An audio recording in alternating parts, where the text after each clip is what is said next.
के चिकित्सा महकमे में पनप रहे भ्रष्टाचार के खिलाफ बड़ा आंदोलन खड़ा करने की तैयारी शुरू हो गई है। कोटा सीएमएचओ के भ्रष्टाचार के खिलाफ बड़ा आंदोलन, सरकार को 7 दिन की दी चेतावनी। इसी क्रम में चिकित्सा विभाग के भ्रष्ट अफसरों से प्रताड़ित के संविदा कर्मियों ने सरकार व प्रशासन से न्याय की गुहार लगाते हुए सामाजिक संगठन से भी मदद मांगी है। इंडियन सोशल क्लब के अध्यक्ष गुड्डू मरचुनिया को पीड़ित संविदा कर्मियों ने अपने मन की व्यथा बताते हुए कोटा सीएमएचओ भूपेंद्र सिंह तंवर और उनके सहायक भ्रष्ट अधिकारी भंवर सिंह हाडा के बारे में अवगत करवाया। इन लोगों ने मंत्री शांति धारीवाल को ज्ञापन भी दिया।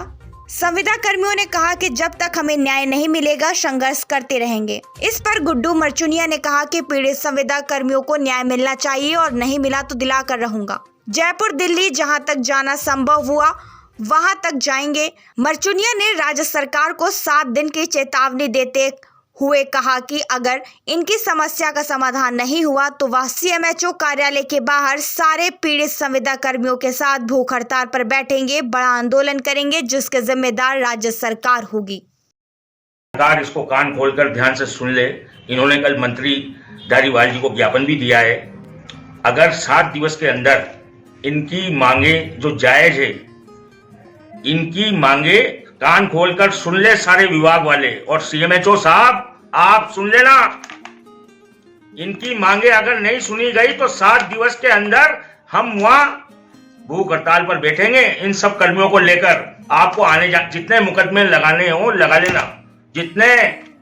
किस प्रकार की प्रताड़ना सामने आई, भ्रष्टाचार क्या निकल के आया? ये चीज मैंने इनकी समझी है। इनसे 30-30 हजार रुपए जो अभी इन्होंने देखी नहीं, इनके सरों पे जिम्मेदारी है घरों की, इनकी शादियां नहीं कुछ लोगों की, इन्होंने अभी दुनिया देखी नहीं है पूरी, ये अपनी सेवा कर रहे हैं नर्सिंग रूप में। उनसे बड़े बड़े ये चंटबाज आदमी भंवर सिंह हाड़ा, सीएमएचओ जैसे लोग इनसे 30-30, 20-20 हजार रुपए मांग रहे हैं रिश्वत के तौर पे।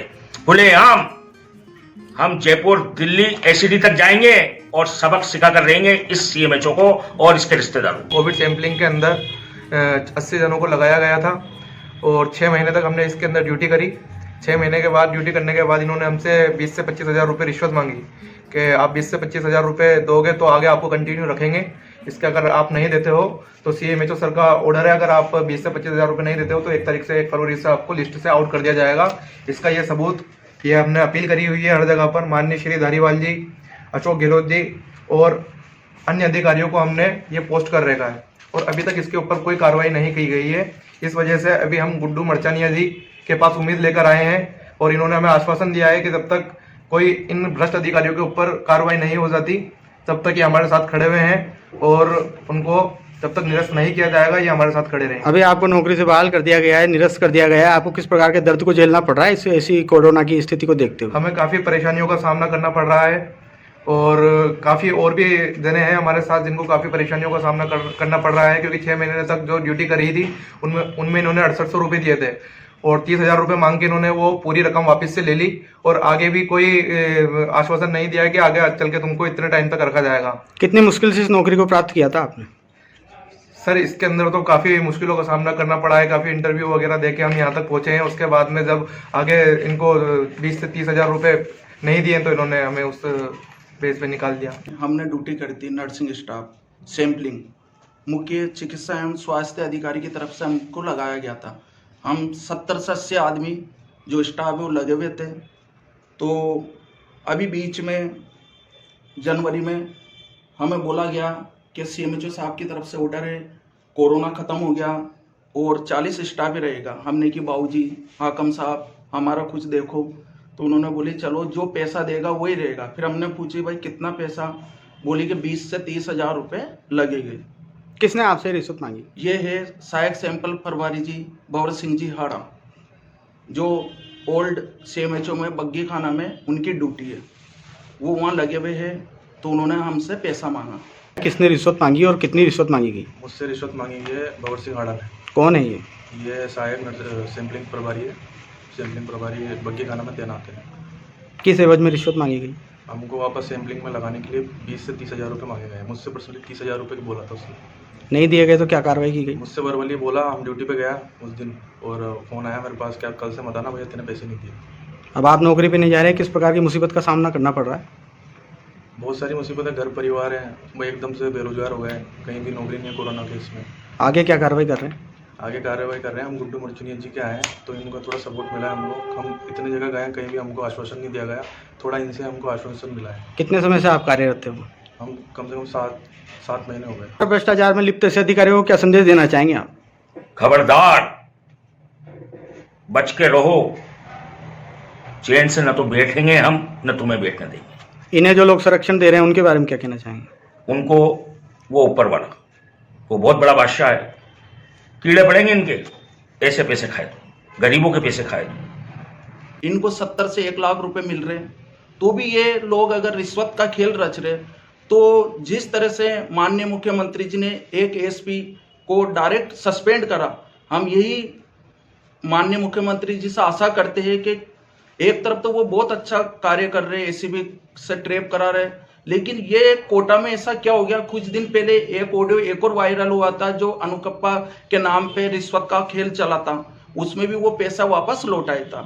तो कोटा में इस तरह की भ्रष्टाचार को खत्म करना बहुत जरूरी है। आज हमारा साथ हुआ, कल इस प्रकार का मामला आपके साथ हुआ, आप किस प्रकार से आपको जीवन यापन करना है और किस प्रकार के दर्द से गुजर रहे हैं आप? अभी हम इस कोरोना काल में एकदम बेरोजगार हो गए, हमें किस्तें भी देनी थी, सब कुछ। हमें 5,500 रुपये मिलते थे, हमें 6800 रुपये मिलते थे, लेकिन 1300 रुपये इंद्रजीत जो ठेकेदार का आदमी है वो वापस हमसे 1300 रुपये लेता था। हमने कई बार विरोध करा, लेकिन हम नौकरी कर रहे तो वो विरोध नहीं कर पाता। हमें नौकरी करनी थी, इसलिए हम 1300 रुपये दे रहे थे। हम सरकार से मांग करते हैं कि हम लोग जितने भी आइटम सबको वापस नौकरी पर रखा जाए और उन लोगों के ऊपर कार्रवाई किया जाए जो हल्पा भूतपूर्व सैनिक बहुउद्देश्य नाम की जो संस्था है जिससे ठेका चल रहा, उसका रजिस्ट्रेशन कैंसिल किया जाए और तुरंत प्रभाव से ऐसी भ्रष्ट जो सहकारी जो समितियां है जो रिश्वत का खेल चला कर आगे से ठेका ले आती है और ठेके लाने के बाद भी पीड़ित नर्सिंग कर्मियों को परेशान करती, इधर से भी पैसा लेती उधर से भी लेता, तो इस तरह की संस्था को तुरंत प्रभाव से खत्म कर देनी चाहिए, उनका भविष्य के लिए निलंबित ही कर देना चाहिए। किस प्रकार का समर्थन मिल रहा है शहरवासियों से? बहुत ज्यादा। गुड्डू भाई आप संघर्ष करो, हम तुम्हारे साथ हैं। ये मुझे कहने की आवश्यकता नहीं है, खुद ये लोग मेरे साथ खड़े हो रहे हैं। और जब मैं निकल रहा हूँ गली से तो पता लग रहा है कि कितने पीड़ित लोग हैं इस सीएमएचओ से और स्वास्थ्य विभाग से, चिकित्सा विभाग से। कोरोना का टाइम है, इस वक्त सिर्फ चिकित्सा इस सरकार को मजबूत रखनी चाहिए, ना कि दुकानें बंद करवाने से, 7 बजे 8 बजे किसी के होटल बंद करवाने से, किसी गरीब के ठेले हटाने से। निश्चित हमें बड़ी शर्म आती है ये चीज बोलने में कि चिकित्सा विभाग में इतना बड़ा धांधली चल रही है और चिकित्सा मंत्री और राज्य का मुख्यमंत्री अशोक गहलोत चुप बैठा हुआ है। बड़ी शर्म की बात है। इस मामले को लेकर कहां पर अब तक शिकायतें दी गई है? इस मामले को लेकर अब तक हमने सब जगह शिकायत दे दी, बल्कि इनकी जान का खतरा है इन लोगों को। कुछ लोगों से तो आदरणीय एसपी साहब को भी इन्होंने लिखित में दे दी है जानकारी पूरी। कल से कोई मामला होता है तो एसपी साहब को ये चीज लिखित में इन्होंने दे दी है। बाकी अगर ऐसा कुछ हुआ तो कोटा शहर में प्रशासन देखता रह जाएगा कि क्या होगा। ऐसे भ्रष्टाचारी आदमियों को हम बख्शेंगे नहीं, बिल्कुल भी। किनका संरक्षण प्राप्त है इनको ऐसे भ्रष्ट मंत्रियों का संरक्षण प्राप्त है, जो मैंने कुछ नाम तो ले दिए हैं और कुछ आप समझ भी गए होंगे, वो भी अपनी आदतें सुधार लें। समाज सेवी गुड्डू मर्चुनिया आपके समर्थन में खुलकर निकलकर सामने आया, क्या कहना चाहेंगे? समाज सेवी गुड्डू मर्चुनिया जी से हमारी बात हुई, हमने एक इन्होंने ऑडियो देखी, न्यूज पे हमने इनसे संपर्क करा, इन्होंने बहुत अच्छा हमें रेस्पॉन्स दिया। हमें इनके जिरे लग रही, हम इतनी जगह गए, हमें कहीं भी ऐसा नहीं लगा कि हमारी कोई सुनने वाला। लेकिन जब आज हम गुड्डू भाई के पास आए तो हमें ऐसा लग रहा कि अपना कोई हमें सुनने वाला मिल गया। अगर हमें टेढ़ा करा गया तो हम टेढ़े भी हो जाएंगे।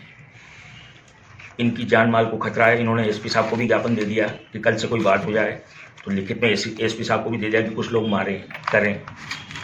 दूसरी बात, और भी इन्होंने नोटिस दिलवाए वकील साहब से अदालत के जरिए, उस पर कार्रवाई जरूर होगी।